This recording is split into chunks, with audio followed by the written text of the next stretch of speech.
Hello everyone, welcome back to my channel. In today's video, I will be sharing a traditional recipe called Pillaiyarpatti Mothagam or Kozhukattai.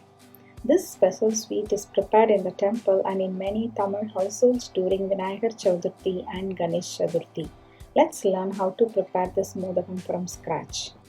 First take 1 cup of raw rice and 1/3 cup of paasi paruppu or moong dal. Wash and soak them for about 1 hour. Drain the water completely and dry them in the save. They should not be completely dry. Only the outer layer should be dry, while the inside still holds a little moisture. When you hold the grains and drop them, only a few should stick to your hand, as shown in the video.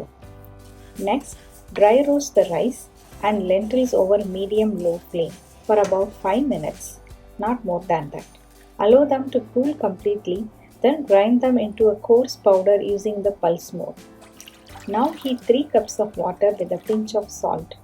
When you see bubbles forming in the water, immediately add the rice lentil powder and stir well. Do not let the water come to a rolling boil, otherwise the mixture will turn lumpy. Cover with the lid and cook on medium flame for 5 to 7 minutes, stirring in between for even cooking. Continue until the rice and dal are soft and fully cooked.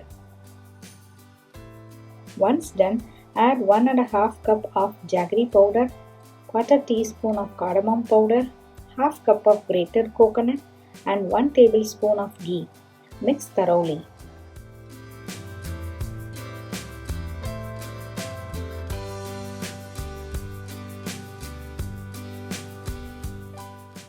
Add a little more ghee. Cover again and cook for about 5 minutes until the mixture leaves the sides of the pan and comes together like a ball. Check the texture in the video. Allow the mixture to cool slightly. Grease your hands with ghee and while it is still warm, take a lemon-sized portion and roll it into balls. This is the traditional way of making Mothagam, but you can also use a Mothagam mold for a beautiful shape as shown in the video.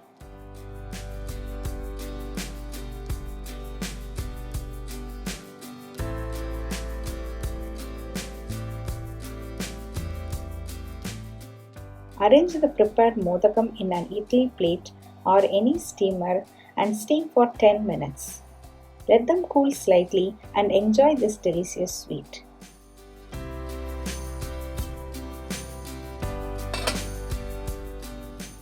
Our traditional Pillaiyarpatti Mothagam is now ready to serve. As you all know, Lord Ganesha loves Mothagam, which is why these sweet dumplings are offered to him. Happy Vinayagar Chaturthi friends. I hope you enjoyed this special occasion by preparing Mothagam or Kozhukattai, which not only Lord Vinayagar loves but we do too. If you enjoyed this video, please give it a thumbs up and don't forget to subscribe to my channel for more interesting recipes and travel videos. Thanks for watching and I will see you in my next one.